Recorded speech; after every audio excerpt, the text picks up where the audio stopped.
Hello friends, સ્વાગત છે તમારું મારી યુટ્યુબ ચેનલમાં. આજે આપણે ફરી પાછી એક ન્યૂ સ્ટોરી લઈને આવ્યા છીએ. આજે હું તમને સાચા પ્રેમની વાર્તા સંભળાવવા જઈ રહી છું. જો પ્રેમ સાચો હોય અને દિલથી કરવામાં આવે તો ભગવાન પણ સાથ આપે છે. મારી મમ્મીએ મારા મેરેજ એક 17 વર્ષના છોકરા સાથે જબરજસ્તીથી નક્કી કરી નાખ્યા. પરંતુ મેં પણ વિચારી લીધો હતો હું આ બાળકને બેહોશીની દવા આપીને રોજ મારા પ્રેમીને બોલાવતી રહીશ. પરંતુ એ સમયે મારા પગ નીચેથી જમીન સરકી ગઈ. જ્યારે રૂમમાં આવતા જ તેની મારી સાથે ચેક કર્યો. મારું નામ સુરભી છે. અમે 4 ભાઈ બહેન હતા. મને મારી જિંદગીમાં લવ સિવાય બીજું કંઈ જ નહોતું જોતું. હું એક ગરીબ ઘરની છોકરી હતી, જ્યાં એક વખતનું ખાવાનું ખાધા પછી બીજા ટાઈમનું ખાવાનું ખાવા માટે મહેનત કરવી પડતી.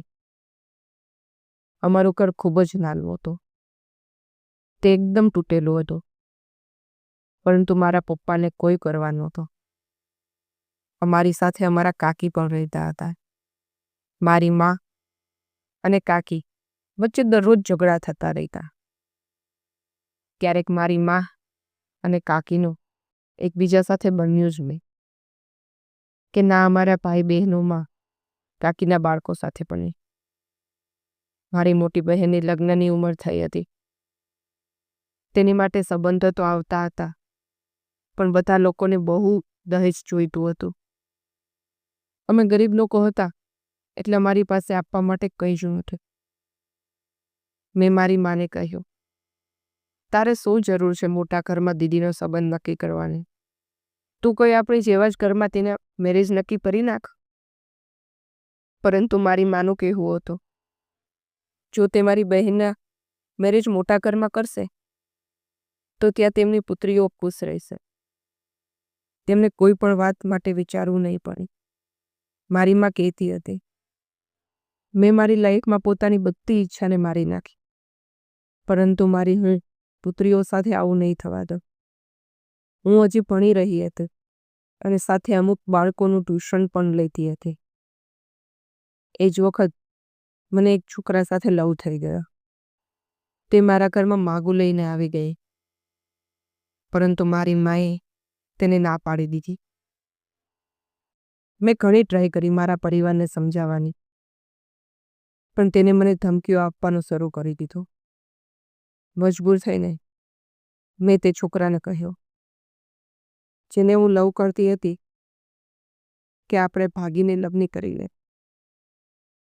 પણ તેને મને કહ્યું હતું, તું એક શરીફ ઘરની છોકરી છે. આવી વાત તો તારા પોતાના મનમાં પણ વિચાર ના આવવો જોઈએ. જો ભગવાને આપણું મિલન લખ્યું હશે તો આ દુનિયા આપણને જેટલા પણ જુદા કરવાની ટ્રાય કરી લેશે તો પણ આપણે મળીને જ રહીશું. પરંતુ આપણે કોઈ પણ ખોટું પગલું ક્યારેય નહીં ભરીએ. તું હંમેશા એ જ કરજે જે તારા માતા પિતા ઈચ્છતા હોય. તેમની ઇજ્જતને માટીમાં ના મેળંકી. હું રાત દિવસ ભગવાનને તે છોકરા માટે પ્રાર્થના કરતી. ક્યારે એક દિવસ મારી માએ અચાનક મારા મેરેજ નક્કી કરી દીધા, એક 17 વર્ષના છોકરા સાથે. પરંતુ મેં પણ વિચારી લીધું હતું, હું આ ઓછી ઉંમરના છોકરાને દરરોજ બેહોશની દવા આપીને પોતાના પ્રેમીને બોલાવતી રહીશ. પરંતુ તે સમયે મારા પગ નીચેથી જમીન સરકી ગઈ. જ્યારે રૂમમાં આવતા જ મેં તે બાળકને જોયું. હું ખૂબ જ ગભરાઈ ગઈ હતી, કારણ તે રૂમમાં છોકરો નહોતો અમી, જેની સાથે મારી માએ મેરેજ કર્યા હતા. તેના બદલે મારા રૂમમાં તે છોકરો આવ્યો હતો જેને હું લવ કરતી. મેં તેને કહી, તું અહીંયા કેમ આવ્યો છે? જ્યારે મને તારી જરૂર હતી ત્યારે તો તું ના આવ્યો. જો તને અહીંયા કોઈએ જોઈ લીધો તો હંગામો થઈ જશે. તો તેણે મને કહ્યું, તું ચિંતા ના કર, બધા સૂઈ ગયા છે, અહીંયા કોઈ નહીં આવે. પછી તે પ્રેમથી મારી સામે જોવા લાગ્યો અને કહેવા લાગ્યો, આજે હું તને મારી જિંદગી વિશે જણાવું તો હું પણ તને તેની સામે જોવા લાગે. એક બાજુ જ્યાં મને ખુશી થઈ રહી હતી અને બીજી બાજુ અફસોસ પણ થઈ રહી હતી. તેની આંખો લાલ હતી. મેં તેને કહ્યું, મેં તેને પહેલાં જ કીધું હતું, જો હું આ લગ્ન ના કરતી તો મારી મા આત્મહત્યા કરી લેતા. મારી માએ જબરજસ્તી મારા લગ્ન આ છોકરા સાથે કરાવી દીધા છે. ભગવાન જાણે છે કે હું તને કેટલો લવ કરું છું. જો આજે પણ તું મને કહે તો હું તારી સાથે જવા માટે રેડી છું. તું મને આવા નજરથી ના જો. હું બેવફા નથી. હું મારા ઘરના લોકો સામે મજબૂર હતી. જો હું તને તેમનું કહેલું ના માન તો બધું બરબાદ થઈ જતું. મારે મારી બહેનો માટે આ લગ્ન કરવા પડ્યા. જો હું આવું ના કરત તો મારી બહેનો કુંવારી રહી જાત. મેં સાંભળ્યું છે મારા પિતાને મારા સાસરિયાવાળાએ બહુ બધા પૈસા આપ્યા છે. તેનાથી તે મારા અને મારી બહેનના લગ્ન કરાવી શકે. પરંતુ તું તો જાણે છે મારે પૈસા નહીં પણ માત્ર તારો પ્રેમ જ જોઈતો. તું મને આટલા વર્ષોથી ઓળખું છું. હું એવી છોકરી નથી જે દોલતની લાલચમાં આવીને તને ધોકો આપી દે. હું ખૂબ જ વધારે રડી રહી હતી કારણ કે હું મારા પ્રેમને ખોઈ બેઠી હતી. પોતાના પ્રેમને ખોઈ બેસવાનો કોઈ સરળ વાત નથી હોતી. હું એકદમ તૂટી ગઈ હતી. પછી તેણે મને એની સચ્ચાઈ જણાવી, જે સાંભળીને મને વિશ્વાસ ના થયો. હું આશ્ચર્યથી તેની સામે જોવા લાગી. તેણે મને કહ્યું, જે મેં તને જણાવ્યું એ બધું સાચું છે. હું જ તારો પતિ છું. તારા લગ્ન મારી સાથે જ થયા છે. હું તો આ બધું સાંભળીને સ્તબ્ધ થઈ ગઈ હતી. આ બધું કેવી રીતે પોસિબલ થઈ? તું મારો પતિ હતો? તેણે મને કહ્યું, આ એક લાંબી વાર્તા છે. જ્યારે હું 6 વર્ષનો હતો ત્યારે માએ મને છોડીને જતી રહી. મારી મા અને મારા પિતાને એકબીજા વચ્ચે ક્યારેય ના બની. મેં નાનપણથી જ બંનેના ઝઘડા જોયા.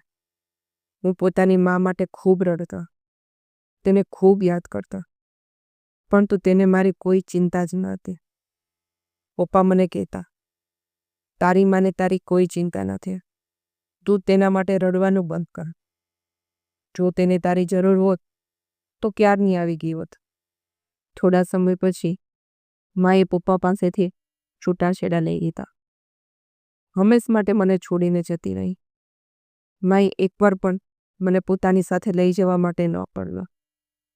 ઉલટું પપ્પાને કહે, તમારો દીકરો છે, તમે જ આની સંભાળ લો. મારે આની જરૂર નથી. આ મોટો થઈને તમારા જેવું જ નીકળશે. જેને સ્ત્રીઓની આઝાદી સહન નહીં થાય. માની આ વાત સાંભળીને મને ખૂબ જ વધારે રડવું આવ્યું હતું. ક્યારેક ક્યારેક તો મા મને ફોન કરતી વાત કરવા માટે, પરંતુ હું તેની સાથે વાત નહોતો કરતો. પણ પછી એક દિવસ મને પપ્પાએ કહ્યું, તારી માએ બીજા લગ્ન કરી દીધા છે. તે આદમી કરોડપતિ છે. તેની સાથે લંડન શિફ્ટ થઈ ગઈ છે. હવે તો તું એવી સ્ત્રી માટે જરાય ના રડતો જેના માટે પૈસા જ બધું હોય. તે સ્ત્રીને તારી કોઈ ચિંતા નથી. હવે અમારા ઘરમાં મારા ફોઈ પોતાના પતિ અને બાળકો સાથે આવીને રહેવા લાગ્યા. પપ્પાને પણ તેના આવવાથી કોઈ વાંધો ન હતો. મને તે લોકોનો મારા ઘરમાં આવું સારું ના લાગ્યું. હવે મને એકલું રહેવું પસંદ હતી. હું નહોતો ઈચ્છતા મારા ઘરમાં કોઈ હંગામો થાય. સમયની સાથે સાથે મારા પપ્પા કારોબારમાં પણ વધારો થઈ ગયો. અમારું સ્ટેટસ પણ ચેન્જ થઈ ગઈ. જે દોલત માટે મારી મા મને છોડીને ગઈ હતી તેનાથી વધારે પપ્પાએ રાત દિવસ મહેનત કરી બધું જ કમાઈ લીધું હતું. હું સ્કૂલમાંથી આવતો ત્યારે સીધો મારા રૂમમાં જતો રહે. મારી પાછળ ફોઈ મારા માટે ખાવાનું લઈને આવતા. ક્યારેક ક્યારેક તેમની દીકરી મારી પાસે આવીને બેસી જતી હતી. ત્યારે હું ખૂબ જ નાનો હતો, પરંતુ મારા ફોઈ મારા રૂમમાં આવતા તે મને સારું નહોતું લાગતું. એટલા માટે મેં તેમને એક દિવસ ના પાડી દીધી. પરંતુ મારા ફોઈએ મને કહે, તારી માં તો બીજના લગ્ન કરીને વિદેશ જતી રહી છે. હવે તને તો કોઈ સંભાળવું પડશે ને. હું ફક્ત તારા માટે જ આ ઘરમાં આવી છું. નકર આજના સમયમાં કોણ કોઈનું વિચારે છો? તેમની આ વાત સાંભળીને હું ખામોશ થઈ જતા. પપ્પાએ પણ હજુ સુધી બીજા મેરેજ નહોતા કર્યા. હું મારા પપ્પાને કહેતો, તમે પણ બીજા મેરેજ કરી ગયો. તો મને કહેતા, મને સ્ત્રી જાત પરથી ભરોસો નથી. પપ્પાની આ વાત સાંભળીને હું ખુશ થઈ જતો અને વિચારવા લાગતો, પપ્પા મારા માટે બીજા લગ્ન નથી કરી રહ્યા. કદાચ પપ્પા મારો પ્રેમ વેચવા નહોતા માગતા. તે પછી થોડા જ વર્ષો વીત્યા. મારા પપ્પાએ પણ બીજા મેરેજ કરી લીધા. હવે હું મોટો થઈ ગયો હતો અને કોલેજ જવા લાગ્યા. હું કોલેજમાંથી ઘરે આવ્યો તો મેં જોયું મારા પપ્પા વર બનીને બેઠા હતા. તેના ગળામાં હાર નાખેલો હતો. તેની બાજુમાં એક સ્ત્રી બેઠેલી હતી. મારા ફોઈ મોઢું ચડાવીને ઊભા રહેતા. તેમના પતિનો મૂડ પણ ખરાબ હતો. પપ્પાએ મને કહ્યું, જો દીકરા, તું કહેતો હતો ને બીજા મેરેજ કરીને, આજે મેં બીજા મેરેજ કરી દીધા. આખરે ઉપર ક્યાં સુધી એકલી જિંદગી જીવો. મેં પપ્પાને કહી, જો તમારે લગ્ન જ કરવા હતા તો તમે પહેલાં કેમ ના કર્યા? પપ્પાએ કહે, તારો શું મતલબ છે? લગ્ન કેમ કર્યા? શું હું તારા લીધે આખી જિંદગી આમ જ રહી તો? કાલે તું પણ લગ્ન કરીને પોતાની વાઈફ અને બાળકોમાં બિઝી થઈ જઈશ અને કદાચ તને પણ મારી ચિંતા ના થાય. એમ પણ આજના જમાનામાં માતા પિતાનું કોઈ ધ્યાન રાખતું નથી. હું એ જ સમયે ઘરમાંથી બહાર જતો રહે. માતા પિતા તો સંતાન માટે ખૂબ જ જરૂરી હોય છે. તેમની કમી તો ક્યારેય કોઈ પૂરી નથી કરી શકતો. હું બહુ થોડા સુધી રસ્તામાં એમ જ ફરતો રહ્યો. મોડી રાત્રે જ્યારે હું ઘરે પહોંચ્યો ત્યારે મેં જોયું કે કોઈ ધીમે ધીમે અમારા રૂમમાં ઘૂસી રહ્યું છે. તે મારી સોતેલી માના રૂમમાં ગયો હતો. હું પણ તેનો પીછો કરવા લાગ્યો. મને લાગ્યું કે કદાચ કોઈ ચોર છે. જ્યારે હું મારા રૂમમાં ગયો, દરવાજાની પાસે પહોંચ્યો તો મને તેમનો વાતો કરવાનો અવાજ આવ્યો. તે મારી માનો દોસ્ત હતો. તે તેની સાથે છુપાઈને વાતો કરી રહી હતી. કહેતી હતી, થોડા દિવસોની વાત છે, પછી હું મારા પતિના સંબંધીઓ અને પુત્રને આ ઘરમાંથી કાઢી મૂકીશ અને આ બધી મિલકત આપણી થઈ જશે. વાતો કરતા કરતા એ બંને ખૂબ જ હસી રહ્યા હતા. મેં વિચાર્યું કે જઈને તેમનું ભાંડું ફોડી નાખું. પછી અચાનક મારી નજર મારા ફોઈ ઉપર જતી રહી. તે રાતના સમયે ઘરેથી બહાર જઈ રહ્યા હતા. હું વિચારમાં પડી ગઈ, આ સમયે ઘરમાંથી બહાર શું કામ જઈ રહ્યા છે? ઘરની સ્ત્રીઓને શું થઈ ગયું હતું? એક છુપાઈને બંધ રૂમમાં બીજા કોઈ પુરુષ સાથે હસી હસીને વાતો કરતી હતી અને બીજી રાતના સમયે ઘરેથી છુપાઈને બહાર જઈ રહી હતી. મારા ફોઈ ઈચ્છતા હતા કે હું તેમની પુત્રી સાથે લગ્ન કરી લઉં, જેથી મારી દોલત તેમની થઈ જાય અને તેમની પુત્રી મને નહીં પણ મારી દોલતને પ્રેમ કરતી હતી. મને આ બધું જોઈને મારું દિલ ખૂબ ઉદાસ થઈ ગયું. હું મારા પપ્પાથી પણ ખૂબ જ વધારે નારાજ હતા.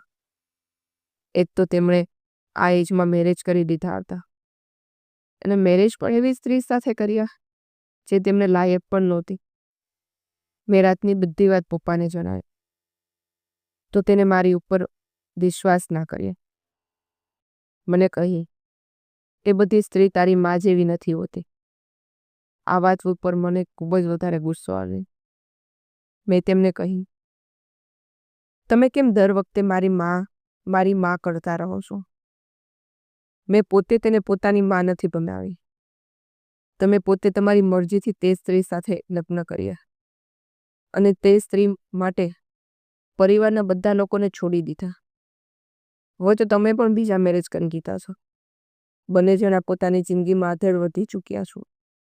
હું તો તમારી બંને જિંદગીમાં છું જ નહીં. તમારા લોકોની પાસે મારા માટે ટાઈમ જ નથી. ત્યારે પપ્પાએ કહે, તું પણ તારા લગ્ન કરી લે. કાલે તારી વાઈફ અને બાળકો હશે. તને સંબંધોની ખબર પડી જશે. તારા ફોઈની છોકરી ખૂબ જ સારી છે. આખું ઘર સંભાળી લીધું છે. તું તેની સાથે ખુશ રહીશ. મેં પણ પપ્પાને કહે, મારે એવી કોઈ છોકરી સાથે મેરેજ નહીં કરવા જે મને નહીં પણ મારી દોલતને પ્રેમ કરતી હોય. હું તેવી છોકરી સાથે મેરેજ કરવા માંગુ છું જે માત્ર મને લવ કરે છે. આટલું કહીને હું મારા રૂમમાં જતો રહેતો. હું ખૂબ જ એકલતા મહેસૂસ કરતો હતો. ક્યારેક ક્યારેક તો મને એવું લાગતું હું ડિપ્રેશનનો શિકાર થઈ જઈશ. મારી બીજી માં મને કહેતી, ચા પોતાને કોઈ સેક્રેટરીને બતાવી જો. મારી બીજી માં મારા પપ્પાની સામે મારી સાથે ખૂબ જ પ્રેમથી વાતો કરતી.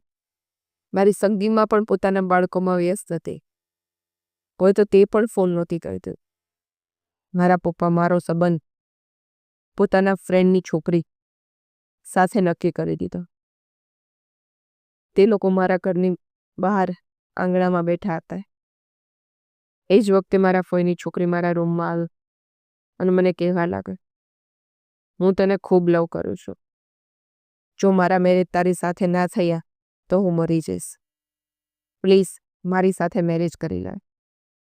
આ સાંભળીને મેં તેને કહ્યું, ઠીક છે, હું તારી સાથે મેરેજ કરવા માટે તૈયાર છું, પરંતુ આપણે આ ઘર-બાર છોડીને જતા રહીશું. આપણે અલગ ઘરમાં રહીશું. હું કોઈ નાની મોટી નોકરી કરી લઈશ, કારણ કે પપ્પા તો મને આ ઘરમાંથી કાઢી મૂકશે. તે આશ્ચર્યમાં પડી ગઈ. મને કહેવા લાગે, હું વિચારીને જણાવું છું. અને તેની ઉપર હસવું આવવા લાગ્યું, કારણ કે જો તે મને લવ કરતી હોત તો તેને વિચારવાની જરૂર ના પડી હોત. એ જ વખતે મારા કોઈએ દરવાજાને બહારથી બંધ કરી દીધો અને ચીસો પાડવા માંડ્યો. ચીસો સાંભળીને પપ્પા અને મહેમાન પણ ઉપર આવી ગયા. મેં દરવાજો ખોલવાનો ટ્રાય કર્યો તો દરવાજો બહારથી બંધ હતો. કોઈએ પણ આ વાત નોટિસ ના કરી. ફુવા બહારથી દરવાજો તોડવાની ટ્રાય કરવા લાગ્યા. મારા માઇન્ડમાં તો એવું કંઈ નહોતું જે થઈ રહ્યું હતું. જ્યારે ફુવાએ દરવાજો તોડી નાખ્યો અને તે અંદર આવી ગયા તો તેને પોતાની દીકરીના ગાલ ઉપર એક જોરથી થપ્પડ માર્યો. પણ ફોઈએ કીધું કે દીકરીને કેમ મારી રહ્યા છો? છોકરાને પૂછો જેને મારી દીકરીને છેતરીને પોતાના રૂમમાં બોલાવી હતી. જો તેણે મારી દીકરી સાથે મેરેજ ન કર્યા તો તેને કેમ પોતાની મીઠી મીઠી વાતોમાં ફસાવી? પપ્પાના મિત્ર જે ઘરે આવેલા હતા તે પપ્પાને ખરું ખોટું સંભળાવવા લાગ્યો. અમારા ઘરેથી જતા રહ્યા. પછી પપ્પા ગુસ્સે થઈને મને જોરથી થપ્પડ માર્યો. મેં પપ્પાને કહ્યું, આ બધું જ ખોટું છે. મેં પોતાના ફોઈની છોકરીને કહી, તું બધું જ જાણે છે ને, તું પપ્પાને જણાઈને સાચું શું છે? તેણે પણ એવું કીધું, મને તારાથી આવી ઉમ્મીદ નહોતી.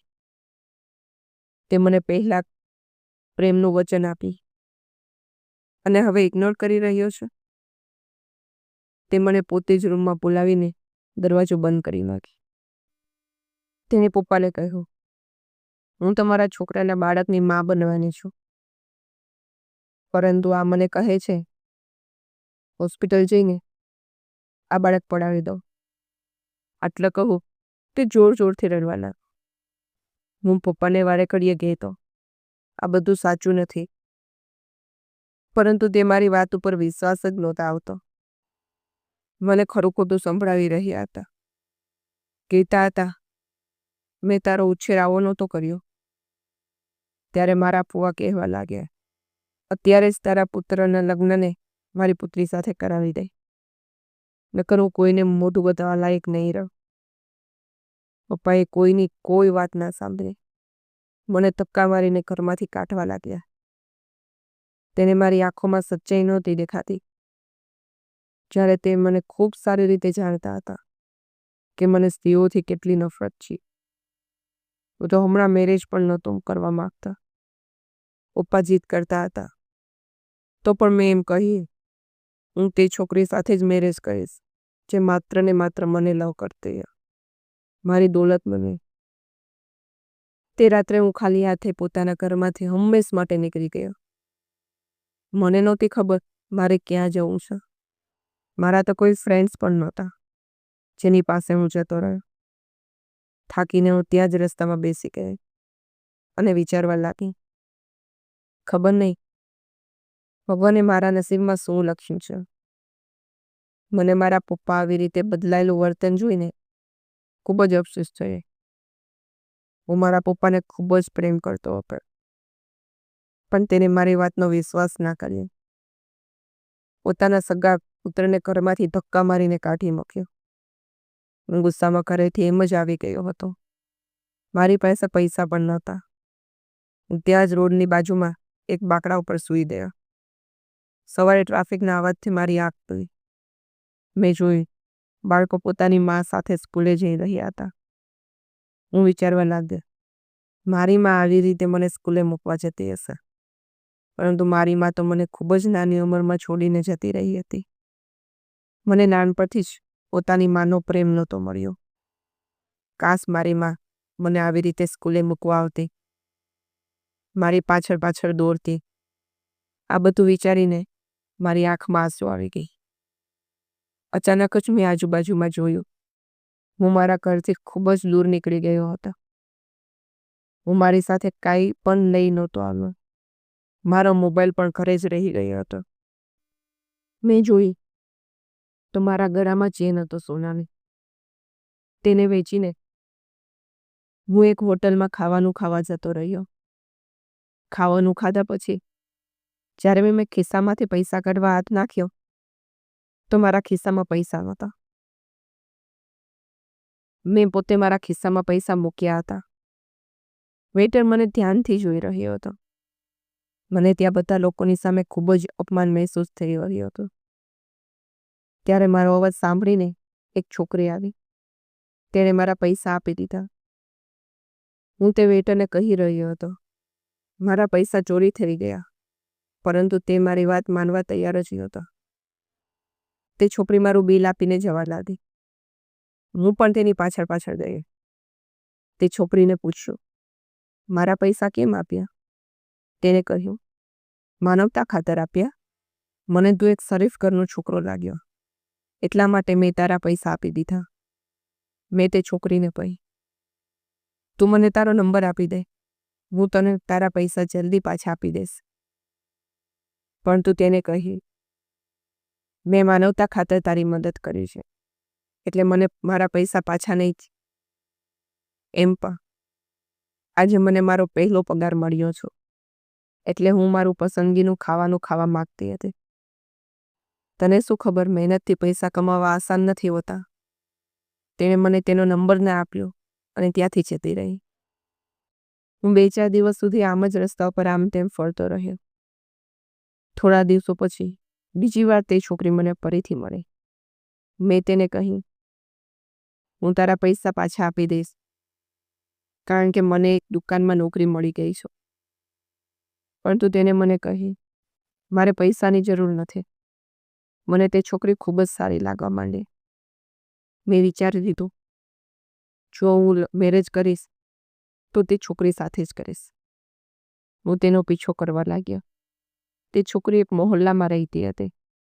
હું દરરોજ તે છોકરીના ઘરની આજુબાજુ જઈને ઊભો રહી જતો. તેના ઘરમાંથી ઝઘડાના અવાજો આવતા રહેતા. મને મારી મા પછી જે છોકરી સાથે પ્રેમ થયો હતો તે આ છોકરી હતી. પપ્પાએ મને શોધી કાઢી અને ઘરે પાછો લઈ ગયા. મેં પપ્પાને કહી દીધું કે હું એક છોકરી સાથે મેરેજ કરવા માંગુ છું. મારા પપ્પાએ કહ્યું, તારી જાત તે પર થયું છું તે બધું જાણી ગયું છું. મેં તારી ઉપર હાથ ઉઠાવ્યો અને તને ખોટો સમજું. મારે આવું નહોતું કરવું. તારા ફોઈ અને ફુવા આટલી નીચી હરકત કરી શકે હું ક્યારેય વિચારી શકતો નહોતો. તેણે આ બધું જાણી જોઈને કર્યું હતું. મને મારા વર્તન ઉપર ખૂબ જ પસ્તાવો થઈ રહ્યો છે. એકવાર ફરી મને એક સ્ત્રીએ ધોકો આપ્યો. જે સ્ત્રી સાથે મેં બીજા મેરેજ કર્યા તે મને દોલત માટે છોડીને જતી રહી. જો સમય પહેલાં મને તેની સચ્ચાઈ ખબર ના પડી હોત તો કદાચ આજે આપણે રસ્તા ઉપર હોત. તે મારું બધું લૂંટીને લઈ ગઈ હોત. તારી ફોઈને પણ મેં ઘરમાંથી કાઢી મૂકી છે. હવે મેં ફેસલો લીધો છે. આપણે પિતા પુત્રની જિંદગીમાં કોઈ સ્ત્રી નહીં આવે. મેં પપ્પાને કહ્યું, હું એક છોકરીને ખૂબ લવ કરું છું. એ ખૂબ જ સારી છોકરી છે. તમે એકવાર તેને મળી લો. પપ્પાએ કહ્યું, બની શકે તે પણ દોલતની લાલચમાં તારી સાથે મેરેજ કરવા માંગતી હોય. પણ લગ્ન પછી તારી બધી દોલત લઈને તે આશિક સાથે ભાગી જશે તો પછી તું શું કરીશ? મેં પપ્પાને કહ્યું, હું પહેલાં તે છોકરીને અજમાવી લઈશ.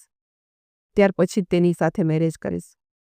હું પાછો તે મહોલ્લામાં જતો રહી અને તે છોકરીને કહ્યું, હું તને લવ કરું છું. બહુ વધારે સમય લાગ્યો તેને મનાવવામાં. પછી તે પણ મને લવ કરવા લાગી. તેણે મને કહ્યું, મને પ્રેમ અને ઇજ્જત સિવાય બીજું કાંઈ નથી જોઈતું. પણ હું આટલો જલ્દી તેની પર વિશ્વાસ કરવા નહોતો માગતો. મેં તેને કહ્યું, હું એક ગરીબ ઘરનો છોકરો છું. મારા માતા બીમાર રહે છે. હું થોડું ઘણું જેટલું કમાઉં છું તે તેમની દવામાં જતું રહે છે. હું તને ક્યારેય વધારે પૈસા નહીં આપી શકું. પરંતુ તેણે મને કહ્યું, આપણે બંને મળીને નોકરી કરીશું. આપણું ઘર ચલાવી લઈશું. તું ચિંતા ના કર. જે પણ હશે તે આપણે હળી મળીને ખાઈ લઈશું. મને બસ તારાથી ઇજ્જત અને પ્રેમ જોઈએ. બદલામાં હું તારો સાથ આપીશ અને વફાદાર રહીશ. તેની આ વાતોએ મારું દિલ જીતી લીધું હતું. તે ખૂબ જ સારી છોકરી હતી. એક દિવસ મેં તેને કહ્યું, મારી માં ખૂબ જ બીમાર છે. મારે તેના ઈલાજ માટે પૈસાની જરૂર છે. તો તેણે કંઈ પણ વિચાર્યા વગર પોતા પાસે ભેગા કરેલા પૈસા મને આપી લીધા. તે મારા માટે કંઈ પણ કરવા રેડી હતી. એક દિવસ તેણે મને કહ્યું, મારી માં મારા માટે જબરજસ્તી મેરેજ કરાવવા માંગે છે. હું તને છોડવા નથી માગતી. હું તેના કહેવાથી તેના ઘરે માગું લઈને જતો રહી. ત્યારે તેની માએ મેરેજ કરવાની ના પાડી દીધી. કહેવા લાગી, હું મારી દીકરીનો સંબંધ તારા જેવા ગરીબ છોકરા સાથે ક્યારેય નહીં કરું. હું તેના ઘરેથી પાછો આવતો રહ્યો. મને તે વાતનો કોઈ અફસોસ નહોતો, કારણ કે હું તો અમીર પરિવારનો એકનો એક છોકરો હતો. તે મારી પાસે આવી અને રડવા લાગી અને મને કહેવા લાગી, હું તારા સિવાય બીજા કોઈ સાથે મેરેજ નહીં કરું. આપણે ભાગીને મેરેજ કરી લઈએ. જ્યારે મેં આ બધું પપ્પાને જણાવ્યું તો પપ્પાએ કહ્યું, તું ચિંતા ના કર. હવે તે છોકરીને હું અજમાવીને જોઈશ. પપ્પા તારા ઘરે જતા રહ્યા. તારી માને કહ્યું તે તમારા ઘરના સંજોગો બદલી નાખશે અને તેમના દીકરાને નોકરી આપશે. તેમની દીકરીઓના મેરેજ કરાવશે. તેમના ઘરની બધી જવાબદારીઓ ઉઠાવી લેશે. પરંતુ તેમની એક જ કન્ડિશન છે, મારા દીકરાની માનસિક હાલત ઠીક નથી. તે 17 વર્ષનો છે. મારે તમારી દીકરી સાથે મેરેજ કરાવવા છે. આ વાત સાંભળીને તેની માં માની ગઈ.